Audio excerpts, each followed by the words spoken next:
Hello dear aspirants, આપ સર્વેનું અમારી YouTube channel game changing સાયકોલોજીમાં હાર્દિક સ્વાગત છે.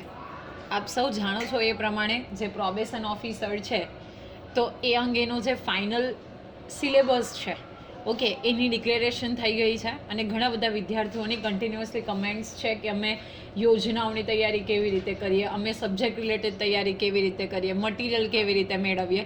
તો એ અંગેની જે પ્રોબેશન ઓફિસરની જે ભરતી આવવાની છે શોર્ટ સ્પેન ઓફ ટાઈમમાં એની એક્ઝામ પણ યોજાશે. આપણે એવી એક આશા રાખીએ જેથી કરીને જે વિદ્યાર્થીઓ તૈયારી કરી રહ્યા છે તો એ લોકો જોબ મળી શકે અને સારી રીતે પરફોર્મ કરી શકે. તો સૌપ્રથમ તો વસ્તુ એ છે કે જ્યારે હવે ફાઇનલી સિલેબસની ડિક્લેરેશન થઈ ગઈ છે તો આપણે એક એવો અનુમાન લગાવી શકીએ કે શોર્ટ સ્પેન ઓફ ટાઈમમાં એ એક્ઝામ પણ યોજાશે. તો સમય બરબાદ ન કરતાં આજથી જ આપણે એ તૈયારીમાં લાગી જઈએ અને એ માટે આપણે કેવી રીતે તૈયારી કરી શકીએ એ વિશેની થોડીક માહિતી આપતો એટલે કે માર્ગદર્શન આપતો વિડીયો બનાવવાનો પ્રયત્ન કરીએ છીએ. તો સૌપ્રથમ આપણે અભ્યાસક્રમની તરફ એક નજર કરીએ તો part A and part B. Basically 2 પાર્ટ્સમાં તમારું ક્વેશ્ચન પેપર જે છે એ યુ વિલ ગેટ. એમાં જો પાર્ટ એની વાત કરીએ આપણે તો તાર્કિક કસોટીઓ તથા ડેટા ઇન્ટરપ્રિટેશનના 30 માર્ક્સ છે. ડેટા ઇન્ટરપ્રિટેશન એટલે જો બેઝિકલી તમને કોષ્ટક આપ્યું છે એના આધારે તમારે મેથ્સ રિલેટેડ સમ કરવાના છે. ઓકે, તાર્કિક કસોટીઓની વાત કરીએ તો એમાં એપ્ટિટ્યૂડ રિઝનિંગ જે છે, ડિરેક્શન્સ છે, સિરીઝ છે, ઓકે, અપાર્ટ ફ્રોમ દેટ પાસા છે, ટ્રેન રિલેટેડ સમ્સ છે. તો એ બધી વસ્તુ તમારે તાર્કિક કસોટીઓમાં. કોડિંગ ડીકોડિંગની વાત કરીએ તો એ વિશે. ગાણિતિક કસોટીઓમાં જે સિરીઝ છે, પાસા છે, ઓકે, સમ્સ છે, એજ રિલેટેડ સમ્સ છે, ટ્રેનના સમ્સ છે, ઓકે, ધેન આફ્ટર જે પેલા સાઇન કોસ થીટાવાળા જે સમ્સ આવે છે એ બધા સમ્સ તમારે આમાં પ્રિપેર કરવાના છે.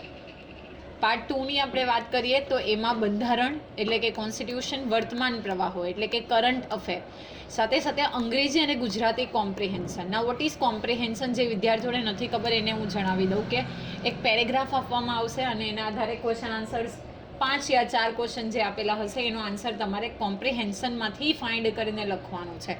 એના 30 ગુણ છે અને મોસ્ટ ઇમ્પોર્ટન્ટ જે 120 માર્ક્સ છે ઓકે એ છે સંબંધિત વિષય અને તેની ઉપયોગિતાને લગતા પ્રશ્નો. હવે સંબંધિત વિષય એટલે બેઝિકલી આપણે વાત કરીએ તો જે સમાજશાસ્ત્ર છે, મનોવિજ્ઞાન છે, તો એમાંથી તમને પ્રશ્ન પૂછાશે તો એના 120 ગુણ છે.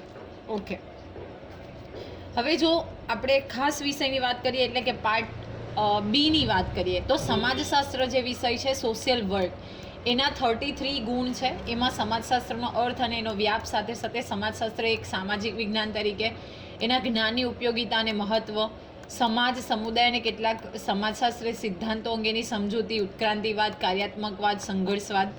યુનિટ 2ની વાત કરીએ તો સામાજિકીકરણનો અર્થ, પ્રક્રિયા અને પ્રક્રિયાના પ્રતિનિધિઓ, એનો અર્થ, ભારતીય સમાજની રચના અને તેનું વર્ગીકરણ, ઓકે, સામાજિક સંસ્થાઓ જેમાં સામાજિક સંબંધોની વ્યવસ્થા તરીકે સંસ્થાનું મહત્ત્વ, વિવિધ સામાજિક સંસ્થાઓ, લગ્ન, કુટુંબ, ધર્મ, શિક્ષણ, રાજ્ય કાયદો, આર્થિક સંસ્થાઓ, સામાજિક સ્તરીકરણ, સામાજિક પરિવર્તન, સમુદાય અને જૂથ, એનો અર્થ અને પ્રકાર, લાક્ષણિકતાઓ, સામાજિક ક્રિયાઓ, સાથે સાથે જાતિ અને સમાજ, સ્ત્રી અભ્યાસનું મહત્ત્વ, અભિગમો, સ્ત્રી અધિકારિતા, ભારત અને ગુજરાતમાં નારીવાદી ચળવળો અને કેટલાક અભ્યાસો, સ્ત્રીઓની સામાજિક સમસ્યાઓ એ છે.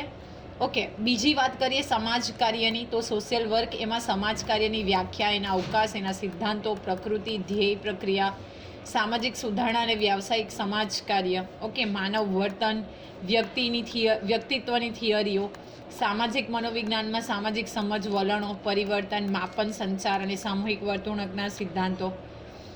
પછી જો યુનિટ 3ની વાત આપણે કરીએ તો મૂળભૂત સમાજ કાર્યના ખ્યાલો, એની ભૂમિકા, સામાજિક કામગીરી, એનું અનુકૂલન, સમાજ પર્યાવરણ, સાથે સાથે વ્યક્તિગત સમાજ કાર્યની પદ્ધતિઓ, એના તબક્કાઓ, ટેકનિક, ઇન્ટરવ્યૂ અંગેના સિદ્ધાંતો અને રેકોર્ડિંગ.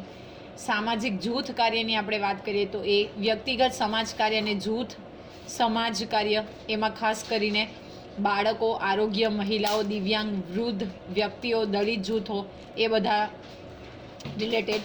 યુનિટ 4ની વાત કરીએ તો સમુદાયની સંસ્થાઓ, ઓકે, એની પ્રક્રિયા, એ જે અલગ અલગ NGOs ચાલે છે એ સંસ્થાના અલગ અલગ અભિગમો, એમાં એમના નમૂના, વ્યૂહરચના, સામાજિક ચળવળો, સામાજિક ક્રિયા અને સામાજિક પરિવર્તન. અને યુનિટ 5ની વાત કરીએ તો સમાજ કલ્યાણ વહીવટ, એનો અર્થ, ઇતિહાસ, સિદ્ધાંતો, સાથે સાથે કલ્યાણ એજન્સીઓની નોંધણી, સામાજિક નીતિ ભારતીય સંદર્ભમાં, સામાજિક આયોજન, સામાજિક વિકાસ. તો બેઝિકલી કુલ 5 યુનિટ છે. તો તમે યુટ્યુબ ચેનલમાં જઈને સમાજ કાર્ય એટલે કે SW સોશિયલ વર્ક સર્ચ કરશો તો આજની તારીખ સુધી કુલ 49 જેટલા વિડીયો જે છે એ અપલોડ કરેલા છે અને મોસ્ટ પ્રોબેબલી બધો જે સિલેબસ છે એમાં કવર થયેલો છે.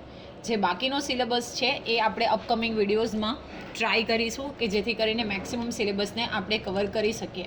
સાથે સાથે સોશિયલ વર્કમાં તમે જો MCQ બેઝડ ક્વેશ્ચન જોશો તો એમાં પણ આપણે ઘણા બધા વિડીયોઝ અપલોડ કરેલા છે. તો એ તમે પ્લેલિસ્ટમાં જઈને જોઈ લેશો અને પ્લેલિસ્ટની જે લિંક છે એ આ વિડીયોના ડિસ્ક્રિપ્શનમાં પણ તમને મળી જશે. બીજું છે મનોવિજ્ઞાન સબ્જેક્ટ, જેમાંથી રિલેટેડ 34 જેટલા ક્વેશ્ચન્સ મતલબ માર્ક્સના ક્વેશ્ચન તમને પૂછાવાના છે. એમાં મનોવિજ્ઞાનના મૂળભૂત ખ્યાલોમાં જે પ્રત્યક્ષીકરણ છે, પ્રત્યક્ષીકરણનું સંગઠન, એમાં ગેસ્ટાલ્ટ વાત છે, પ્રત્યક્ષીકૃત સાતત્યતા, એમાં રંગ, કદ, આકાર, ભ્રમણા, પછી દ્રષ્ટેન્દ્રિય છે, એમાં ઊંડાઈ, રંગ, ગતિ, વસ્તુ પ્રત્યક્ષીકરણ. તો મનોવિજ્ઞાનના પણ અલગ અલગ જે બેઝિકલી ટોપિક્સ છે તમને આપેલા છે એ પણ તમને પ્લેલિસ્ટમાંથી વિડીયો મળી જશે. મોસ્ટ ઇમ્પોર્ટન્ટ છે આ સમાજ સુરક્ષા ખાતાને લગતી યોજનાઓ જે 20 ગુણ છે અને તમામ વિડીયોઝ જે છે જે તમને અહીંયા સ્પેસિફાઈડ કરીને આપેલા છે એ ઓલરેડી આ યુટ્યુબ ચેનલ ઉપર અપલોડ છે. એમાં જે છે દિવ્યાંગ વ્યક્તિને ST બસમાં મફત મુસાફરીનો લાભ આપવાની યોજના, દિવ્યાંગ સાધન સહાય યોજના, દિવ્યાંગ વિદ્યાર્થીઓને શિષ્યવૃત્તિ આપવાની યોજના, ઇન્દિરા ગાંધી રાષ્ટ્રીય દિવ્યાંગ પેન્શન યોજના, સંત સુરદાસ યોજના, દિવ્યાંગ વ્યક્તિના કુટુંબને વીમા સહાય યોજના, દિવ્યાંગ લગ્ન સહાય યોજના, નિરામયા આરોગ્ય વીમા યોજના, બૌદ્ધિક અસમર્થતા ધરાવતા મનોદિવ્યાંગ વ્યક્તિને આર્થિક સહાય આપવાની યોજના, દિવ્યાંગ વ્યક્તિ માટે ઇલેક્ટ્રિક સ્કૂટર આપવાની યોજના, સાથે સાથે ઇન્દિરા ગાંધી રાષ્ટ્રીય વૃદ્ધ પેન્શન યોજના, નિરાધાર વૃદ્ધ અને દિવ્યાંગોને આર્થિક સહાયની યોજના જે રાજ્ય સરકારની યોજના છે. આ ટોટલ 12 યોજનાઓ છે. સાથે સાથે અપાર્ટ ફ્રોમ ધેટ વૃદ્ધ સહાય મેળવતા સિનિયર સિટીઝનો માટે 5,000ની સહાય માટેની અંત્યેષ્ટિ સહાય યોજના, રાષ્ટ્રીય કુટુંબ યોજના that is national family benefit scheme, પાલક માતા પિતા યોજના, પાલક માતા પિતા યોજના અથવા મુખ્યમંત્રી બાળ સેવા યોજનાનું લાભાર્થી દીકરીઓને લગ્ન સહાય યોજના, સેરો ડિપોઝિટ ઇનલેસ શિષ્યવૃત્તિ યોજના અને કેદી સહાય યોજના. આ તમામ વિડીયોની એટલે કે જે તમને સિલેબસમાં આપેલી યોજનાઓ છે એની ઓલરેડી તમે જોઈ શકો છો. 30 જેટલા વિડીયો અવેલેબલ છે. પ્રોબેશન ઓફિસર વિવિધ યોજનાઓ નામનું પ્લેલિસ્ટ છે. ત્યાંથી જઈને તમે આ 30 જે વિડીયો છે એ જોઈ શકો છો જે તમને સિલેબસમાં પ્રોવાઈડ કરવામાં આવેલા છે. તો જો તમે ચેનલે સબસ્ક્રાઈબ કરી ન હોય તો ચેનલે સબસ્ક્રાઈબ કરી લેજો અને આ મટીરિયલ માટે even you can subscribe and follow our Telegram channel. તમે અહીં જોઈ શકો છો મેં રેન્ડમ થોડા સ્ક્રીનશોટ રાખેલા છે. એમાં ગુજરાત સરકારની વિવિધ યોજનાઓ, મહિલા અને બાળ વિકાસની યોજનાઓ, એના અલગ અલગ પાર્ટ્સ છે, શિક્ષણ અંગેની યોજનાઓ, શિક્ષણ અંગેની યોજનાઓ. તો તમે બધા જ વિડીયો અહીંથી જોઈ શકો છો. પછી બેઝિકલી તમે સિલેબસમાં જોયું હશે તો વૃદ્ધ કલ્યાણ યોજના, દિવ્યાંગ કલ્યાણ યોજના, બાળ સુરક્ષા યોજના, તો પાર્ટ 1, 2, 3 એમ દરેક 30 જેટલા વિડીયોઝ જે છે જે તમારી સિલેબસના યોજનાના વિડીયો છે એ તમને મળી જશે. પ્લસ જે સરકાર દ્વારા કરંટ યોજના ચલાવવામાં આવે છે તો એ અંગેના પણ જે વિડીયોઝ છે અહીં પ્લેલિસ્ટ પણ લિંક મૂકેલી છે તો એને આધારે પણ તમે જોઈ શકો છો અને સાથે સાથે આ વિડીયોના ડિસ્ક્રિપ્શનમાં પણ તમને એની લિંક મળી જશે.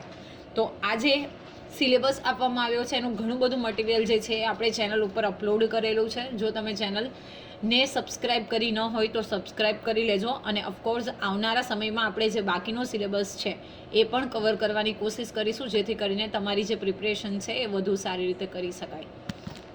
થેન્ક યુ એન્ડ આવા જ વિડીયોની વધુ અપડેટ્સ માટે you can subscribe our YouTube channel game changing psychology.